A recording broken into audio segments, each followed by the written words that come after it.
Class 10, chapter number 3, NCERT Maths, pair of linear equations in two variables. First of all, what is pair? Pair is a set of two. Anything. Set of two objects, set of two things, set of two shoes, set of two books, कुछ भी हो, to एक जैसी things का pair, एक जैसी things का set, उसको हम बोलते हैं पेयर। तो ये हमारे पास पेयर हो गया। इसके बाद लीनियर इक्वेशन क्लास 9 में आपने रीड किया है। अगर हम किसी भी इक्वेशन को ax plus by plus c is equal to 0 में रिप्रेजेंट कर दे, वो हमारे पास लीनियर इक्वेशन होती है। इन टू वेरिएबल्स, यहाँ पर वेरिएबल हमारे पास है एक x वेरिएबल, एक y वेरिएबल। इस इक्वेशन में टू वेरिएबल है हमारे पास। वेरिएबल होते क्या है? वेरिएबल वो क्वांटिटी होती है जिसकी वैल्यू वेरी कर सकती है, जिसकी वैल्यू प्लेस टू प्लेस या कंडीशन के ऊपर डिपेंड करती है कि उसकी वैल्यू हमेशा एक जैसी ही नहीं रहती, उसकी वैल्यू चेंज हो सकती है। ये x और y हमारे पास इस इक्वेशन में वेरिएबल्स हैं। इसके बाद इसमें हम क्या रीड करेंगे? Pairs of linear equation in two variable. Two variable की लीनियर इक्वेशन होंगी हमारी, और उन लीनियर इक्वेशन की भी हमारे पास में एक पेयर होगा। तो पेयर होने के लिए अब हमारे पास यहाँ पर एक इक्वेशन ये होगी, एक इक्वेशन और ले लेते हैं ax plus by plus c is equal to 0। दोनों एक जैसी हैं अभी। अब हम चेंज कर देते हैं a1 b1 c1 a2 b2 and c2। अब ये टू डिफरेंट इक्वेशन हो गई है, two different equation with variable x and y। Coefficient a1 b1 c1 a2 b2 and c2 coefficient के साथ में। Let us for the both the equation we have two lines। तो lines का property किस तरीके से हो सकता है? वो लाइन किस तरीके से हो सकती है? मे बी ये एक फर्स्ट लाइन है इसके लिए, फर्स्ट इक्वेशन के लिए, and the second line for second equation. May be इस तरीके से हो सकता है। एंड सेकंड मे बी उनका प्रॉपर्टी या उनका नेचर किस तरीके से, एक ये लाइन है, दूसरा लाइन इस तरीके से। अभी डिस्कस करेंगे इनके बारे में, क्या क्या कौन कौन सी टाइप की लाइन हम इनको कहेंगे। थर्ड केस, ये एक लाइन है, इस लाइन के बिल्कुल ऊपर ही एक दूसरी लाइन है यहां पर।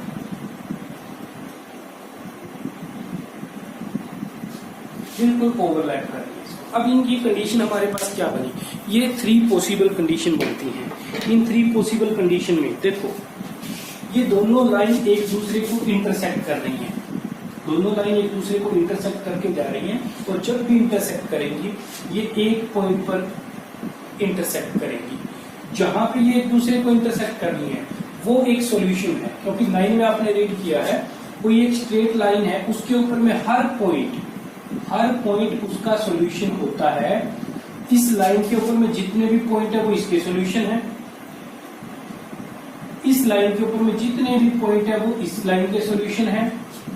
ये दोनों कॉमन कहां पे इंटरसेक्ट कर रही है? एक दूसरे इस पॉइंट पे कर रही है। वो पॉइंट कौन सा है? वो पॉइंट इन दोनों इक्वेशन के लिए सॉल्यूशन होगा। तो वहां से हमारे पास जहां पे एक दूसरे को इंटरसेक्ट कर रही है, ग्राफिकली जब हम देखेंगे तो ग्राफिकली वो जो पॉइंट की वैल्यू आ रही है, एक्स एक्सिस पे वैल्यू और वाई एक्सिस पे जो वैल्यू आ रही है, वो हमारे पास में सॉल्यूशन होंगे इस चैप्टर के अंदर में, उन दो लाइंस के लिए, उन दो इक्वेशंस के लिए।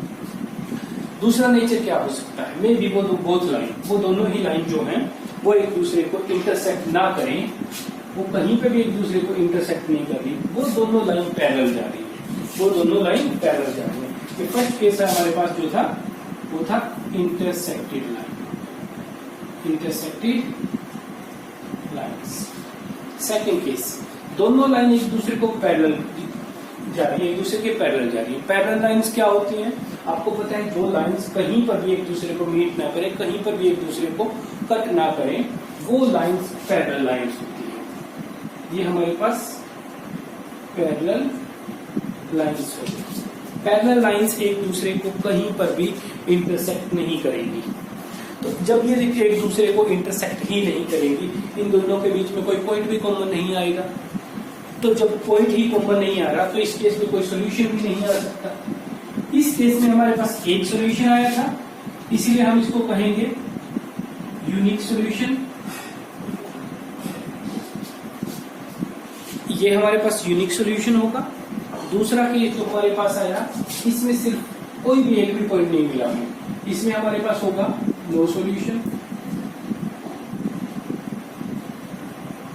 एंड थर्ड केस में ये लाइन एक दूसरे को ओवरलैप कर रही है। अब देखो आप, ये जो लाइन आप देख रहे हो, इस लाइन के ऊपर में जितने भी पॉइंट हैं वो सारे इस लाइन के लिए सोल्यूशन है। ये दूसरी लाइन जो देख रही है, इसके ऊपर भी जितने भी पॉइंट हैं, इनफाइनाइटली मैनी पॉइंट, वो सारे के सारे इस लाइन के लिए सोल्यूशन है। तो इस तरीके से इन दोनों के बीच में, दोनों लाइन के अकॉर्डिंग हमारे पास कितने सोल्यूशन आएंगे? हमारे पास आएंगे इनफाइनाइटली मैनी सोल्यूशन। तो ये हमारे पास 3 केस बनते हैं जब हम पेयर ऑफ लीनियर इक्वेशन में हम लेते हैं 2 वेरिएबल में। तो हमारे पास 2 लाइंस के लिए, 2 इक्वेशंस के लिए ये 3 केस बनते हैं। एक तो बनता है जिसमें वो दोनों लाइन एक दूसरे को इंटरसेक्ट करती है किसी एक पॉइंट पे, उस केस में जब लाइन इंटरसेक्टेड होंगी हमारे पास सोल्यूशन आएगा यूनिक सोल्यूशन। दूसरा केस जब हमारे पास में लाइन पैरेलल होंगी, उस केस में हमारे पास नो सोल्यूशन आता है। जब हमारे पास एक दूसरे को लाइन इंटरसेक्ट, एक दूसरे को ओवरलैप करती है, इसको बोलते हैं कोइंसिडेंट लाइन। इस केस में हमारे पास जो सॉल्यूशन होगा वो इनफाइनाइटली मैनी सॉल्यूशन होगा। एक्सरसाइज 3.1 का फर्स्ट क्वेश्चन देखते हैं हम। Aftab tell his daughter 7 years ago, I was 7 times as old as you were then. Also 3 years from now, I shall be 3 times as old as you will be. Is not this interesting? Represent this situation algebraically and graphically. Question में हमें कह रहा है कि आफ्ताब अपनी बेटी को कहता है कि 7 साल पहले उसकी जो उम्र थी, आई वाज 7 टाइम, कि मैं तुम्हारी उम्र का 7 गुना था, कि जितनी तुम्हारी उम्र थी मेरी उम्र उसकी 7 गुना थी। एंड 3 टाइम्स फ्रॉम नाउ, आज के 3 साल के बाद, आज से 3 साल बाद, कि जितनी तुम्हारी उम्र होगी, अपनी बेटी को कह रहा है वो, I shall be 3 times as old as you will be, तुम उस टाइम जितनी उम्र की होगी मैं उसका 3 गुना होऊंगा।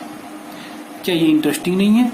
इस सिचुएशन को हमने अलजेब्रिकली और ग्राफिकली रिप्रेजेंट करना। अलजेब्रिकली मतलब कि हमने अलजेब्रिक एक्सप्रेशन के अकॉर्डिंग एक इक्वेशन बना के रिप्रेजेंट करना। ग्राफिकली हमने ग्राफ के अंदर में लाइन ड्रॉ करके करना। तो फर्स्ट क्वेश्चन के according, let the present age of daughter, daughter का प्रेजेंट एज कंसीडर किया हमने x ईयर, आफ्ताब का भी प्रेजेंट एज हमने कंसीडर कर लिया y ईयर।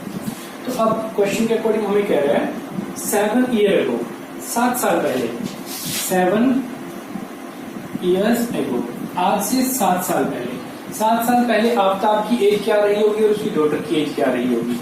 आफ्ताब का age of Aftab is equal to 7 साल पहले, आज से 7 साल कम होगा, y माइनस 7 years।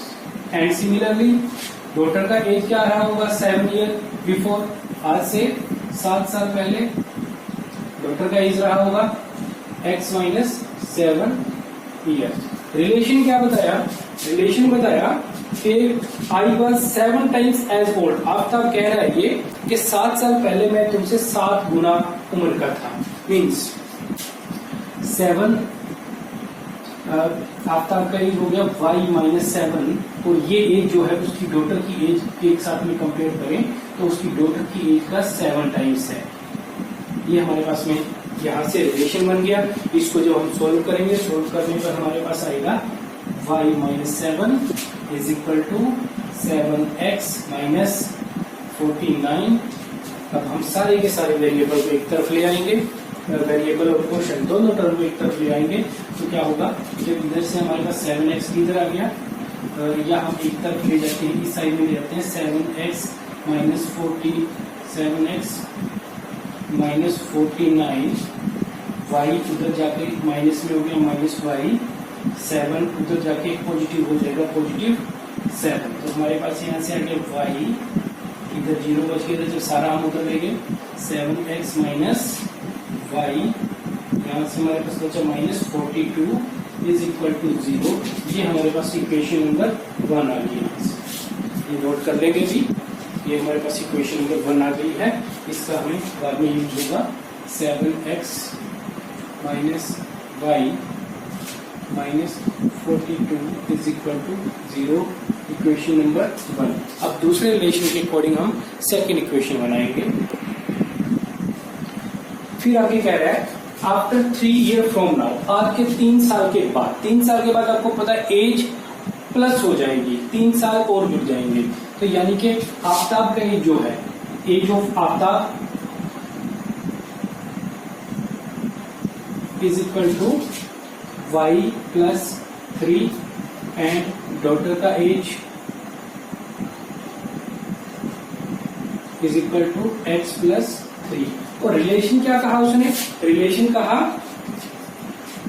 रिलेशन में कह रहा है कि I shall be 3 times as old as you will be. उस टाइम तुम जितने उम्र की होगी, ये लड़की जितने उम्र की होगी उसके बाद की उम्र उसका 3 गुना हो जाएगी। तो यानी कि यहाँ से अकॉर्डिंग टू क्वेश्चन रिलेशन हमारे पास बनेगा y plus 3 is equal to 3 times of x plus 3 is equal to, इन दोनों को हम सोल्व करेंगे। तो ये और ये दोनों वैल्यू इक्वल है, इनमें से हम किसी भी वैल्यू को एक तरफ ले जाए दूसरे साइड में हमारे पास 0 बच जाएगा। तो क्या सोल्व किया हमने इसमें 3x प्लस 9, ये लिखने के बाद 3x प्लस 3 × 3 9, ये y उधर ले गए हम माइनस y, ये x, ये 3 भी उधर जाएगा, उधर जाके नेगेटिव, और ये हमारे पास में यहाँ पे क्या बचा 0 बच गया। तो इसको रीअरेंज कर लेंगे हम, यहाँ से 3x minus y 3 and minus 9 and minus 3 plus 6 is equal to 0। ये हमारे पास यहाँ से सेकेंड इक्वेशन आती है। अब हमने यहाँ से ये दोनों की दोनों हमने इक्वेशन बना दी है। अलजेब्रिकली उसने पूछा था, अलजेब्रिकली हमने बना दिया। अब ग्राफिकली इसकी रिप्रेजेंटेशन कैसे होगी? ग्राफिकली रिप्रेजेंटेशन के लिए आपने ग्राफ पेपर लेना है, ग्राफ पेपर के ऊपर में इसकी रिप्रेजेंटेशन करनी है। मैं उसके लिए आपके पास यहाँ पे x और y किस तरीके से निकलेंगे वो निकाल रहा हूँ, हमने उसको बाद में ग्राफिकली रिप्रेजेंट करना है। तो यहाँ से हमारे पास ये सेकेंड इक्वेशन हो गई, तो इसको भी हम यहाँ पे नोट कर लेते हैं, इसको यहाँ नोट कर लेते हैं इसके साथ में 3x minus y plus 6 is equal to 0, equation number second. अब इन दोनों इक्वेशन में से हमने x और y के लिए रिलेशन बनाना है, और तो फर्दर हम इसको देखते हैं आगे। अब यहाँ से हमने क्या करना है, हमने x और y की वैल्यू निकालनी है।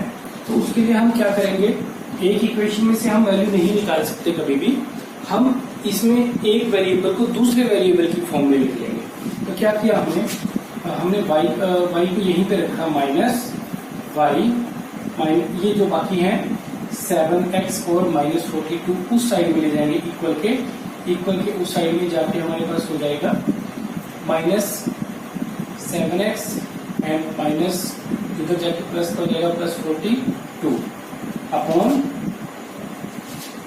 यहाँ x, इसके y के साथ में कुछ भी मल्टीप्लाई नहीं है, अदरवाइज वो हम यहाँ पे ले आते हैं। नेगेटिव है, नेगेटिव को रिमूव कर देते हैं। हम क्या करते हैं, यहाँ से नेगेटिव लिया minus y is equal to, ये नेगेटिव को बाहर निकाल दिए कॉमन, 7x माइनस 42 और नेगेटिव नेगेटिव रिमूव कर दिए। यहाँ से y is equal to 7x minus 42। अब हमें क्या करना है, हमारे पास अब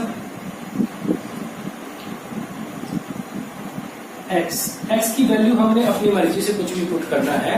x की वैल्यू के लिए y की वैल्यू क्या आएगी, जब भी हम x की वैल्यू पुट करेंगे तो उसके लिए y की वैल्यू हमारे पास आएगी y is equal to 7x minus 42। देखते हैं हम पुट करके वैल्यू पुट करके हम दो वैल्यू निकालेंगे हम एटलीस्ट, जिससे हम ग्राफिकली लाइन ड्रॉ कर सकते हैं। Late x is